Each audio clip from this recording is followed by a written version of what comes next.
Before we arrive at 1945, let's clarify something. This story does not begin in 1945.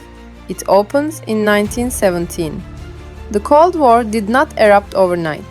It was not a temporary crisis that appeared when one war ended. It was the result of a deep ideological divide that had been growing for years. Two fundamentally different visions of the world stood side by side on the same planet. Yet, they did not imagine the same future. And the spark of that rupture was struck in the middle of the First World War.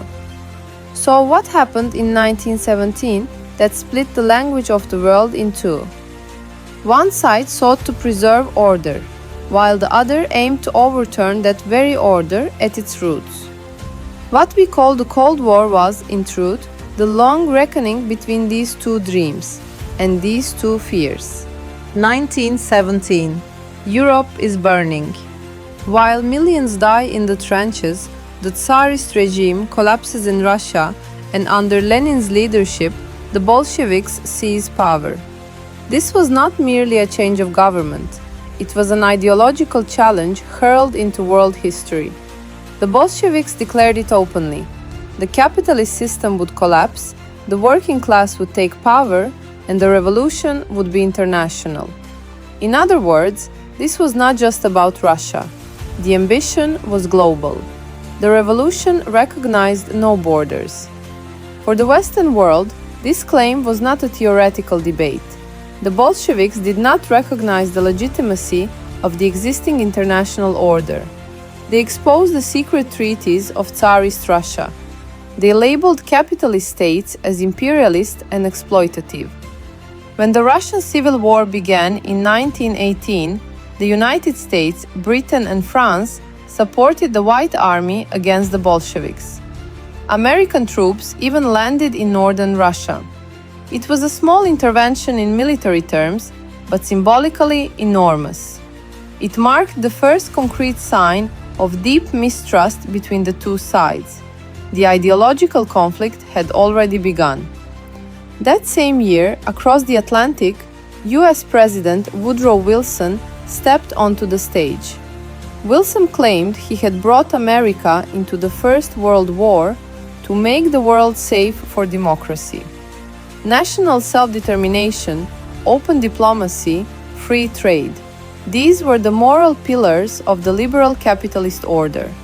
Wilson's vision rested on individual liberty, market economics, and the nation-state system. Thus, in 1917, two rival visions of the world were born. One was built on the idea of a classless society and collective ownership. The other rested on liberal democracy and the free market. These ideologies did not merely criticize one another. Each undermined the very legitimacy of the other's existence. For the Soviets, capitalism was exploitation. For the United States, communism meant the destruction of freedom. There was no direct military confrontation yet, but the intellectual and ideological war had already begun. The 1920s and 1930s became decades in which this distrust deepened. The United States refused for years to formally recognize the Soviet regime.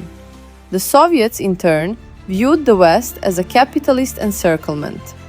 Stalin's policy of socialism in one country functioned as a defensive strategy, yet the idea of global revolution was never entirely abandoned. Both sides saw the other as a systemic threat.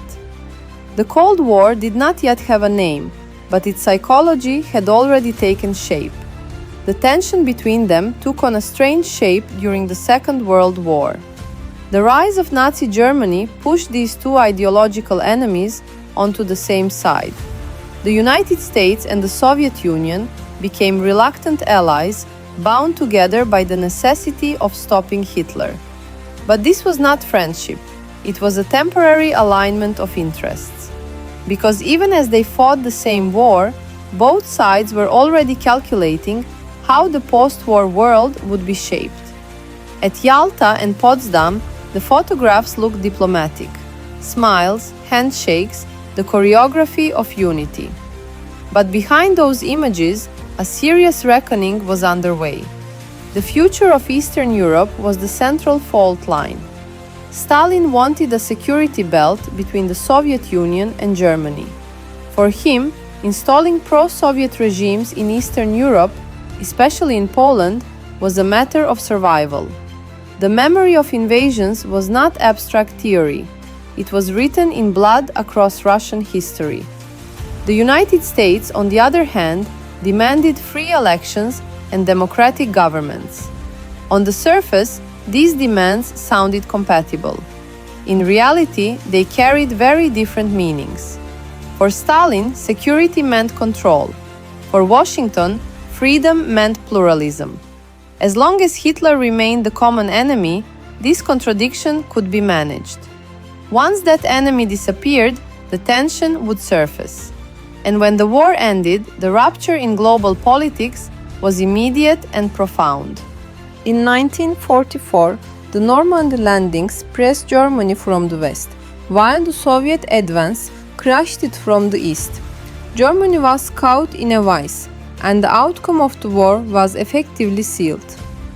By 1945, Mussolini had been executed, Hitler had taken his own life, and Germany surrendered. Yet the war had not ended on the European front alone.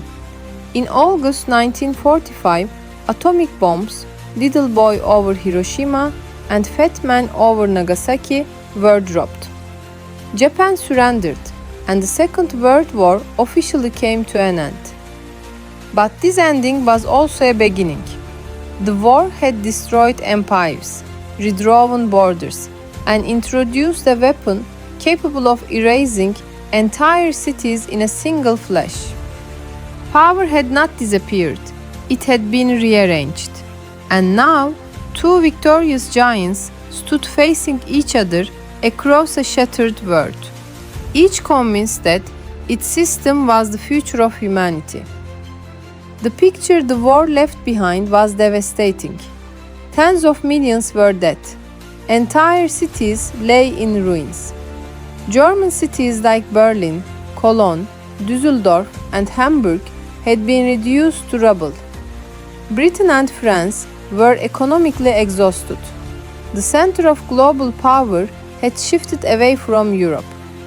The new axis was Washington and Moscow. On one side stood the United States, armed with nuclear weapons, industrial production at its peak, economically dominant.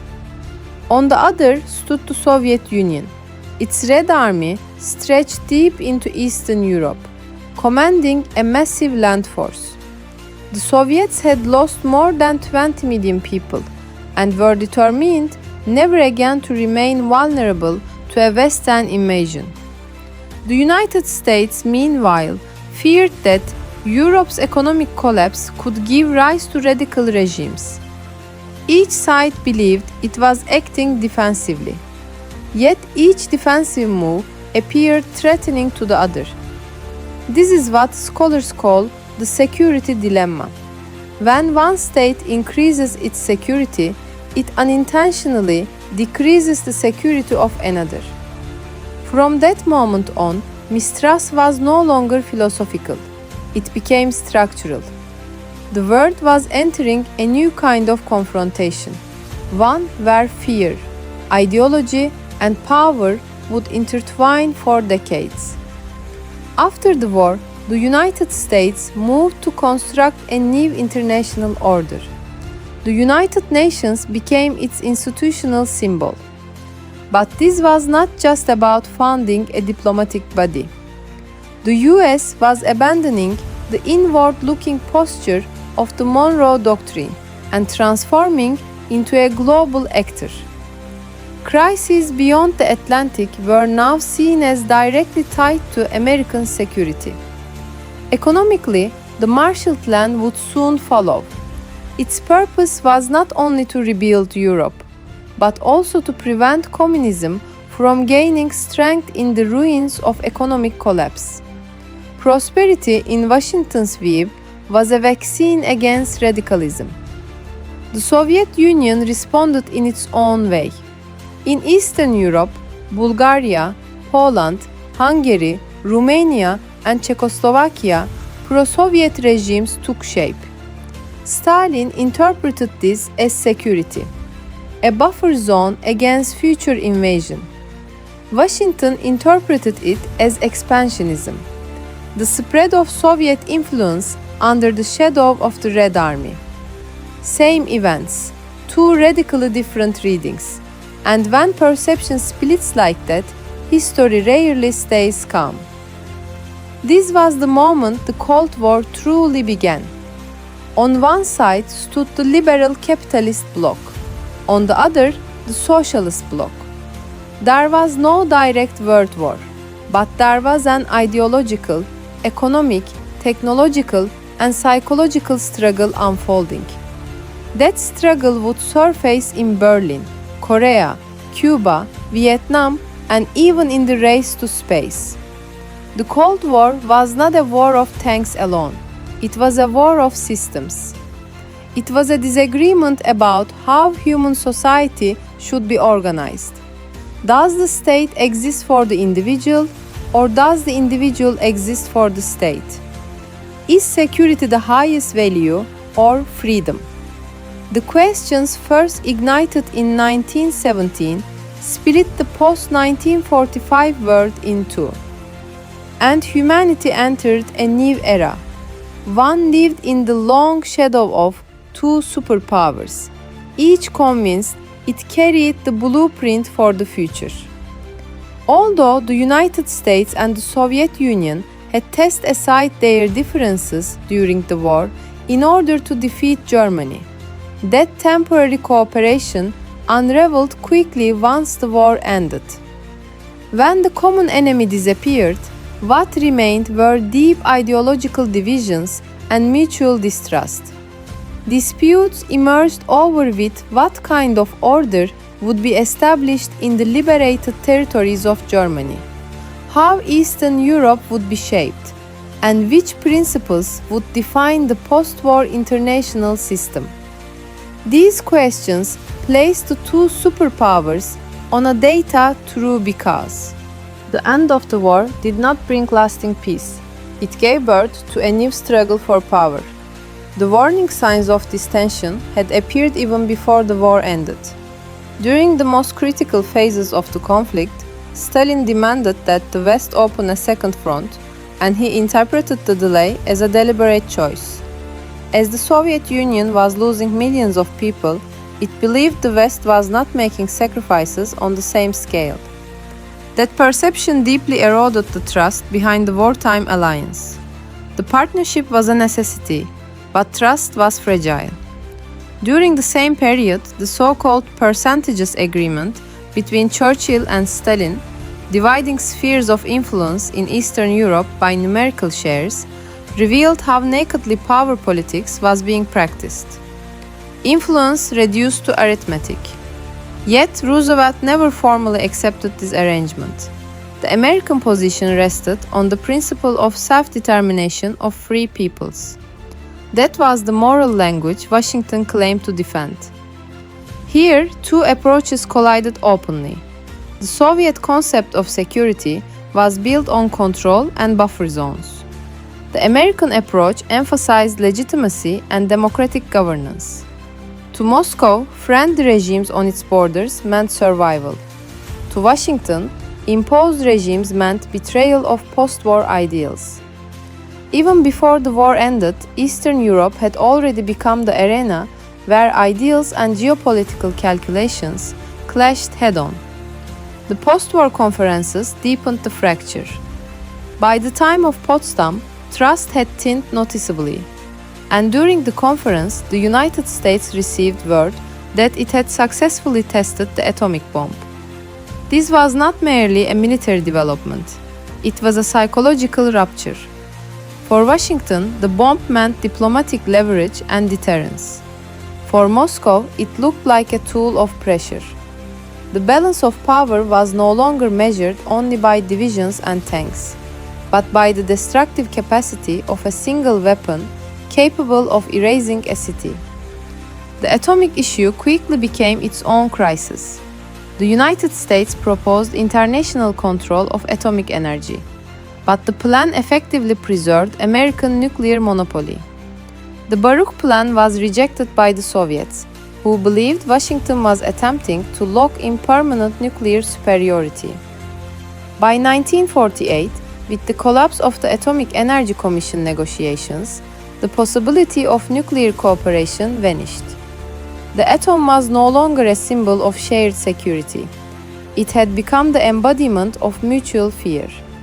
In 1946, the world hoped for peace, but hope quickly gave way to suspicion.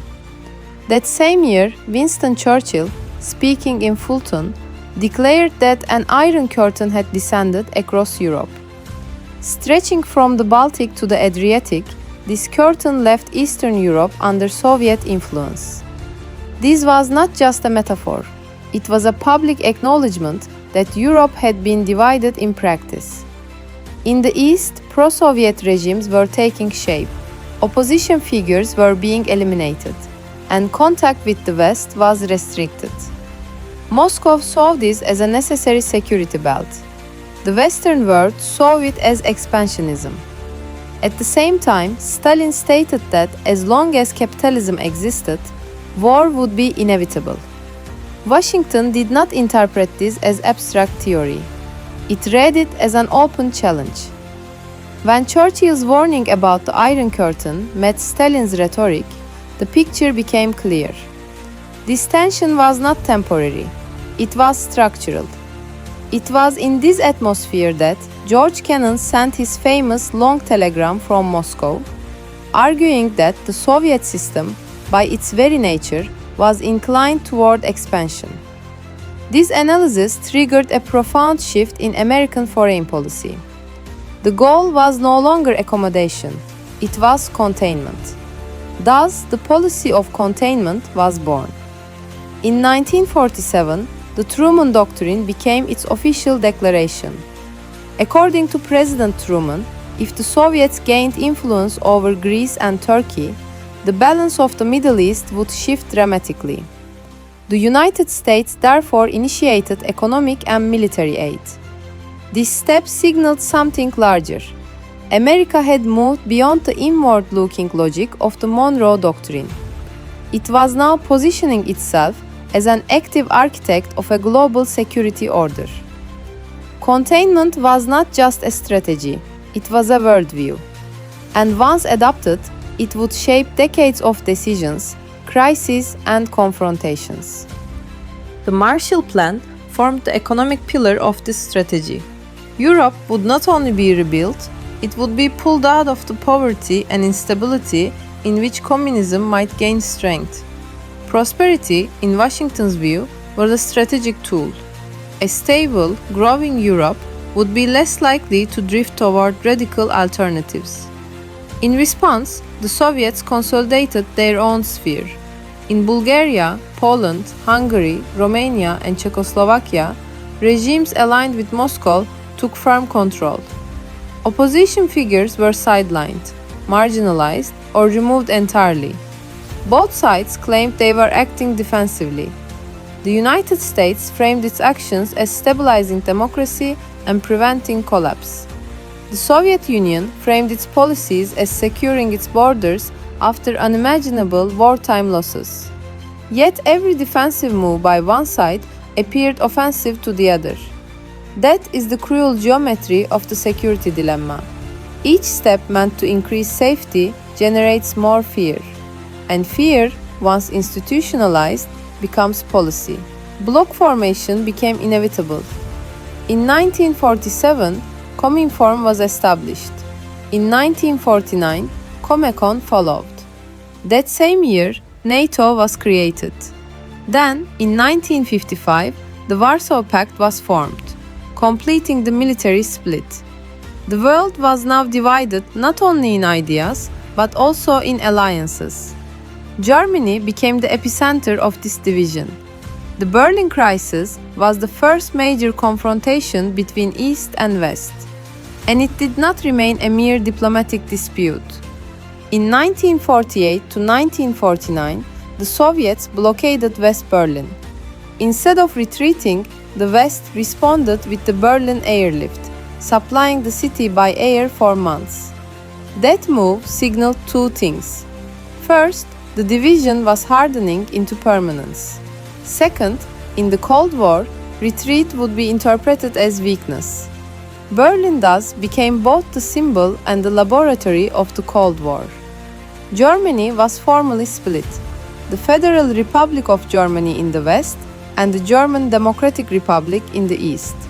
As escapes from East to West increased, the Berlin Wall was erected in 1961. This wall was not merely concrete. It was the physical manifestation of the Iron Curtain. And more than a border between systems, it sealed two fears: the East's fear of internal unraveling and the West's fear of expansion. But the Cold War would not remain confined to Europe. The two superpowers avoided direct confrontation. Neither wanted a Third World War in the nuclear age. Yet rivalry does not sit still. It spreads. Soon, the first major test of containment would emerge in Asia. From the late 1940s onward, the Cold War became visible across Asia, the Middle East, and Latin America. The struggle was no longer regional. It had become intercontinental. In 1949, Mao Zedong's Communist Revolution triumphed in China, and the People's Republic of China was proclaimed. For the United States, this was perceived as a major strategic loss. For the Soviet Union, it was an ideological victory of enormous scale. The world's most populous country had shifted into the socialist camp. Asia was no longer peripheral. It had become a central theater in the contest between systems. And when two competing visions of the future expand into the same space, tension rarely remains theoretical. It turns kinetic. The first major hot conflict of this global rivalry erupted on the Korean Peninsula. At the end of the Second World War, Korea had been divided along the 38th parallel. The North fell under Soviet influence, the South was placed under American control.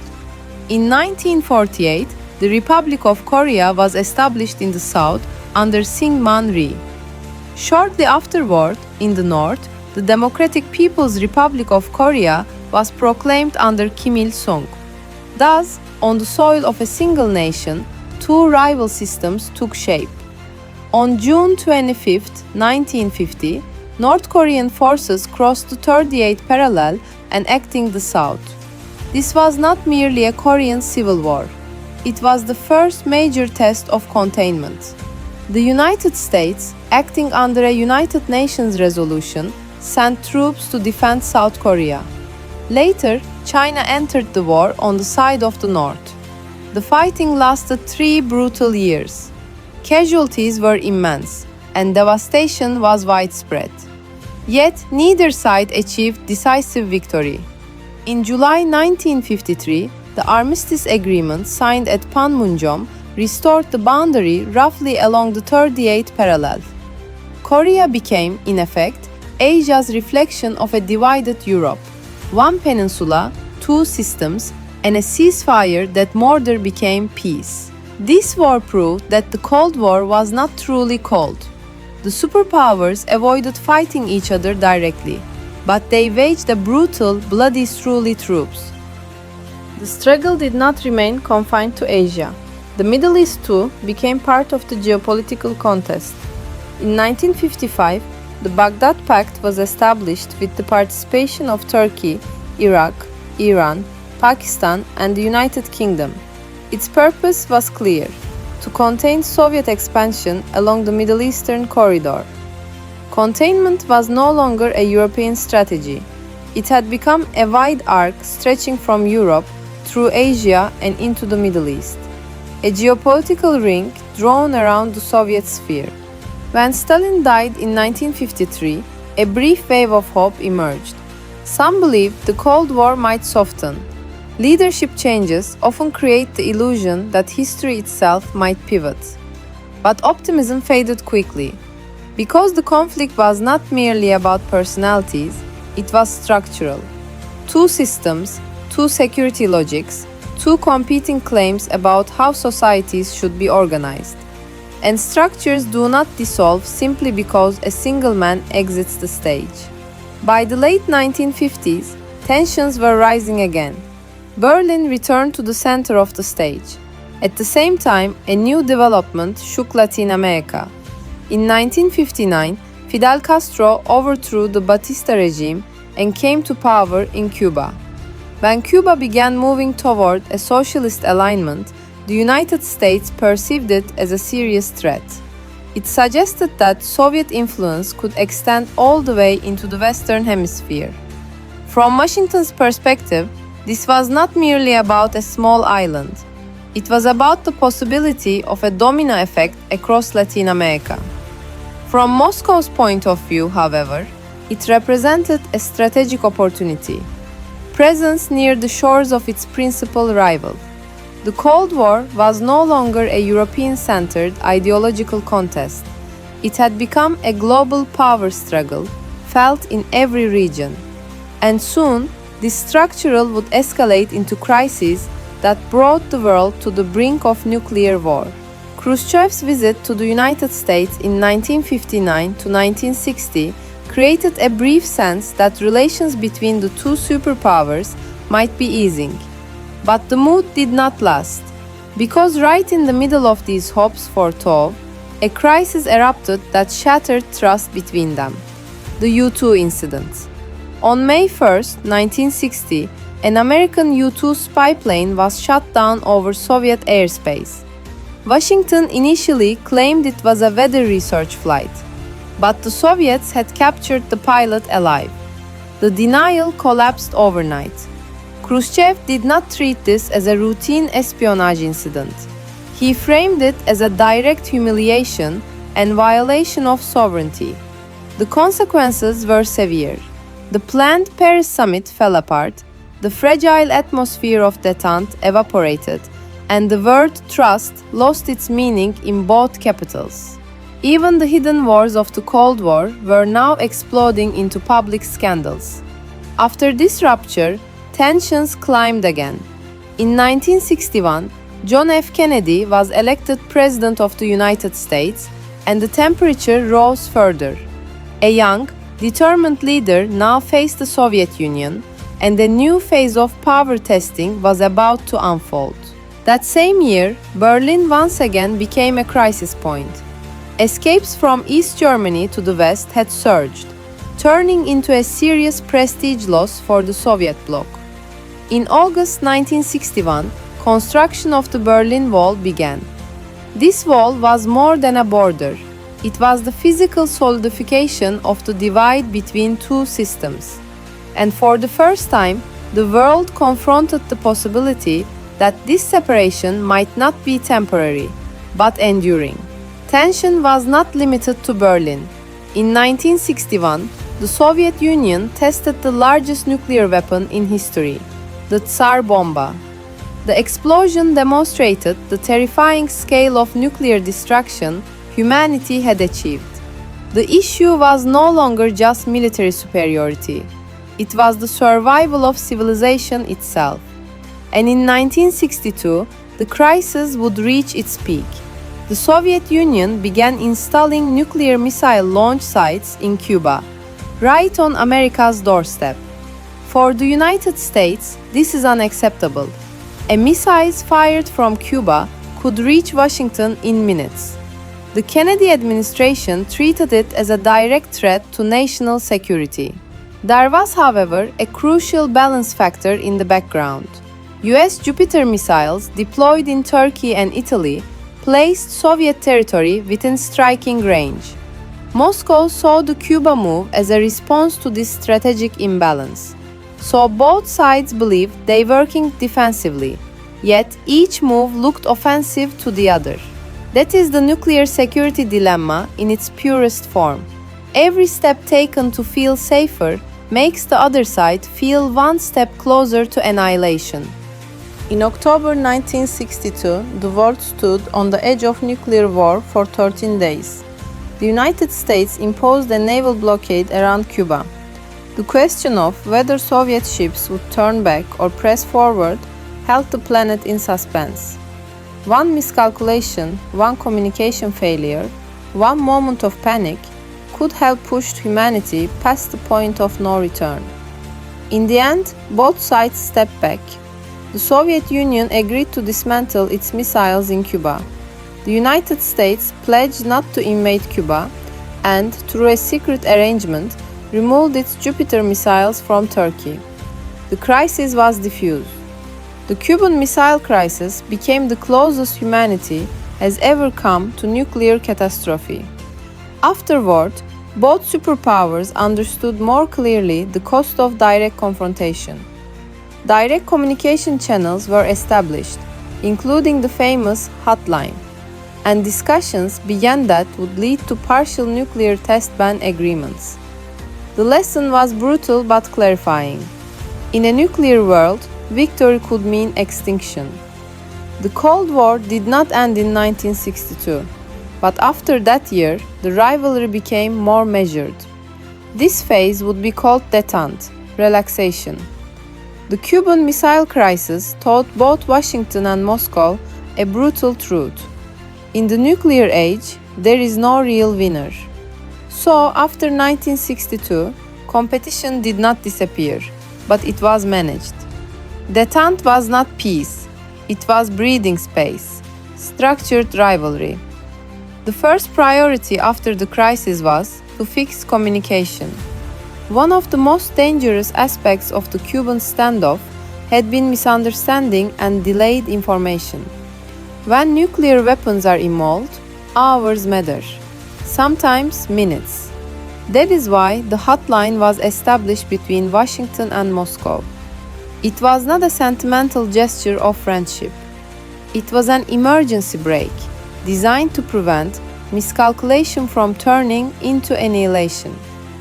In a world armed with thermonuclear weapons, clarity became a survival tool. Soon after, the first concrete braking mechanisms in the nuclear field appeared. In 1963, the Partial Nuclear Test Ban Treaty was signed, prohibiting nuclear tests in the atmosphere, outer space, and underwater. This did not end the arms race, but it was the first major signal of a shared instinct. Don't let this spiral out of control. The agreement also reflected John F. Kennedy's post-Cuba posture. Competition, yes, but more cautious. Less brinkmanship, more guardrails. During this period, the tone of rivalry shifted. Tanks and blocks were still in place, but diplomatic channels were opening. In Europe, tensions, especially around Germany, were managed more carefully. Willy Brandt's Ostpolitik sought practical engagement between East and West, fostering incremental trust. It was not idealism, it was realism wrapped in patience. Then came the 1968 Treaty on the Non-Proliferation of Nuclear Weapons, NPT. Its goal was to contain the nuclear club, to reinforce the dividing line between states that possessed nuclear weapons and those that did not, and to slow the spread. Again, the race did not end, but boundaries were drawn. The pattern is striking. The superpowers were not abandoning rivalry. They were learning to live with it without burning the planet down. In the nuclear age, restraint became a form of strength.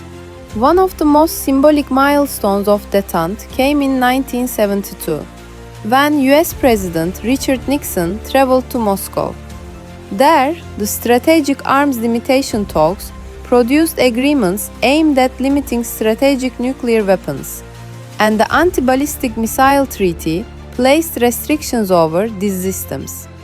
The reasoning was stark but logical.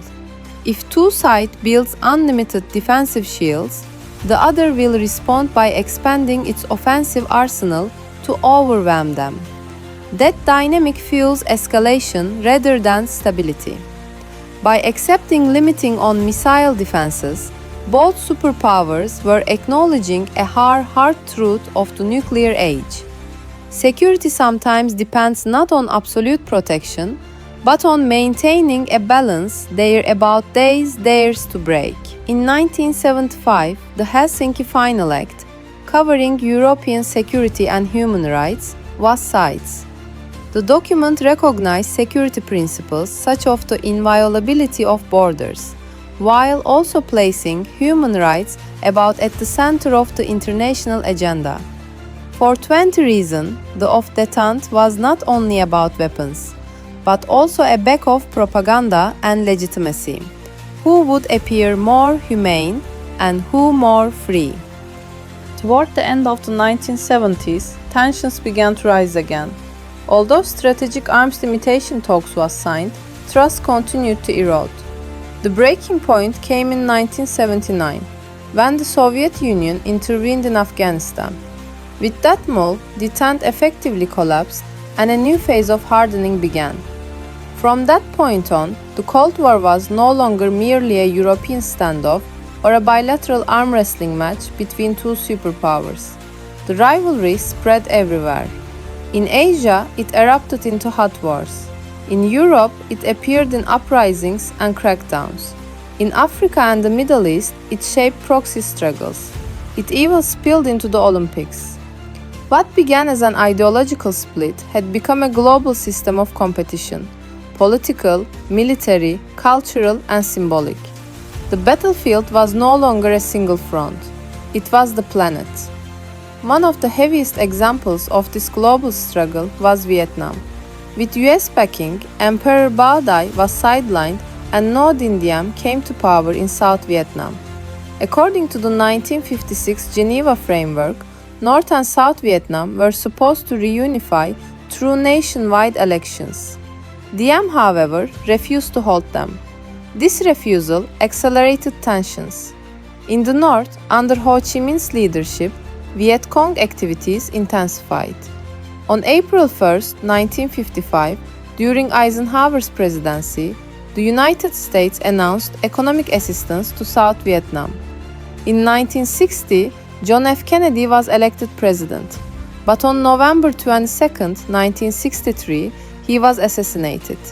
That same year, Diem was overthrown in a coup supported by the United States, and a military revolutionary council under Duong Van Minh took power. Under Lyndon B. Johnson, in February 1965, heavy bombing of North Vietnam began. The war dragged on for years. Yet on April 30, 1975, Saigon fell to communist forces, and the United States withdrew without achieving its objective. Vietnam became synonymous with a quagmire, a war in which a superpower found itself trapped without a clear path to victory. Meanwhile, fractures were emerging within the Soviet bloc itself. On June 28, 1948, Yugoslavia was expelled from Cominform. Marshal Tito refused to accept Stalin's full control, pursuing an independent socialist path. Yugoslavia never returned to the Soviet fold. This was the first serious crack in the perception that the communist bloc was monolithic. Even within a system that preached unity, power and autonomy were not so easily contained. There were also eruptions in Eastern Europe against Soviet control. In 1956, Imre Nagy became prime minister in Hungary. On November 1st, he declared that Hungary was withdrawing from the Warsaw Pact. However, the Soviets and pro-Warsaw Pact forces regained control. Imre Nagy was arrested, tried, and executed on June 17, 1958. This event showed very harshly where the line was drawn in the Eastern Bloc. Leaving the Soviet sphere of influence was not easy. The world was not confined to just two poles. Countries that did not want to take part in this rivalry searched for a third path. Between April 18 to 24, 1955, Asian and African states gathered in Bandung, Indonesia, and the main principle shaping the conference was peaceful coexistence. Nehru, Egypt's leader Nasser, Yugoslav leader Tito, and Indonesia's leader Sukarno were the prominent figures of this approach. In 1961, the Non-Aligned Preparatory Conference convened in Belgrade, and the non-aligned movement became an influential diplomatic philosophy in Asia and Africa. In other words, the world was not only a battlefield between two poles, but also a stage for the struggle to remain neutral. By the late 1960s and throughout the 1970s, tensions decreased to some extent. Between 1970 and 1980, the United States and the Soviet Union against arms limitation through bilateral and multilateral agreements, postponed crises over East and West Germany, and carried out symbolic cooperation such as the Apollo-Soyuz joint space project. These developments showed their efforts were being made to pursuing changing under control. However, this period of detente did not last. When the Soviet Union invaded Afghanistan in 1979, tensions rose sharply again. The United States withdrew from the SALT II agreement and banned technology sales to the USSR. In Afghanistan, the SAR Revolution of April 27, 1978, carried out by the communist-leaning People's Democratic Party of Afghanistan, had established a socialist regime. Nur Muhammad Taraki replaced Mohammed Daoud as head of state. In July 1978, the Soviets agreed to provide $250 million in military aid to the new Afghan government. In December 1979, Soviet forces crossed the Hindu Kush Mountains and advanced as far as Torkham near the Pakistani border, effectively occupying Afghanistan. Strategically, this move extended Soviet influence closer to the Indian Ocean and the sphere of the Persian Gulf. The invasion provoked strong reactions from the United States, China, Pakistan, and many Western countries. The Cold War, once again, had shifted from guarded rivalry back toward open confrontation, this time in the mountains of Central Asia. The impact of the Cold War was not limited to battlefields. It even spilled into sports arenas. The United States boycotted the 1980 Moscow Summer Olympics. In response, the Soviet Union and its allies boycotted the 1984 Los Angeles Summer Olympics. The rivalry had clearly expanded into the realm of culture and prestige. One of the defining symbols of this renewed hardening was US President Ronald Reagan's announcement of the Strategic Defense Initiative, widely known as Star Wars. The project aimed to develop space-based missile defense systems that could intercept incoming nuclear missiles. For the Soviets, this represented not just a military challenge, but an economic one as well. If the United States could build a defensive shield, it might undermine the logic of mutual deterrence and force Moscow into an even more expensive technological race.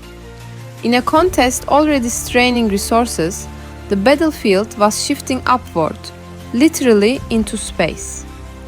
After Stalin's death in 1953, many believed tensions might ease. That hope did not last long. Yet in 1985, with the rise of Mikhail Gorbachev, a genuinely new phase began in the Cold War. Gorbachev introduced the policies of glasnost, openness, and perestroika, restructuring, while adopting a more moderate and conciliatory tone in foreign policy. In 1988, Soviet forces withdrew from Afghanistan.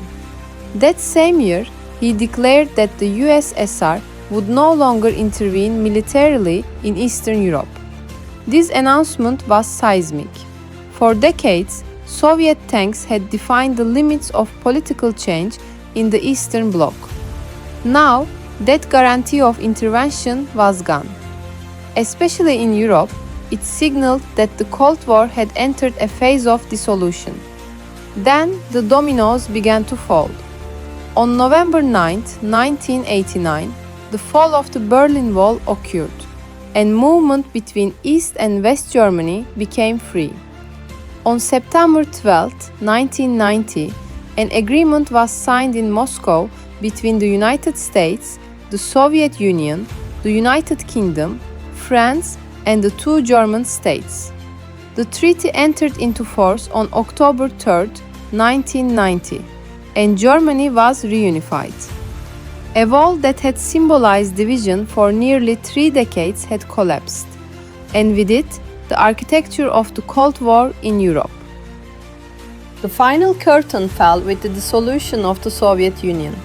Mikhail Gorbachev had launched a reform process, but the internal pressures were immense. On August 24, 1991, he resigned as leader of the Communist Party of the Soviet Union. That same day, the Supreme Soviet declared the end of all Communist Party activities. On December 21, 1991, 11 Soviet republics approved the Alma-Ata Declaration, formally asserting their independence. 4 days later, on December 25th, Gorbachev resigned as president of the USSR. The Soviet flag was lowered from the Kremlin, and the Soviet Union began to pass into history. With that, roughly 45 years of Cold War confrontation came to an end. The world stepped out of a rigid bipolar order defined by fear. Yet, the fault lines it left behind did not disappear. Because this conflict had never been only about missiles and tanks. It was a struggle over how humanity should organize power, freedom, security, and justice. The ideological fracture that began in 1917 had brought down an empire by 1991. And yet, the fundamental questions remained. History closed one chapter, but it did not resolve the argument.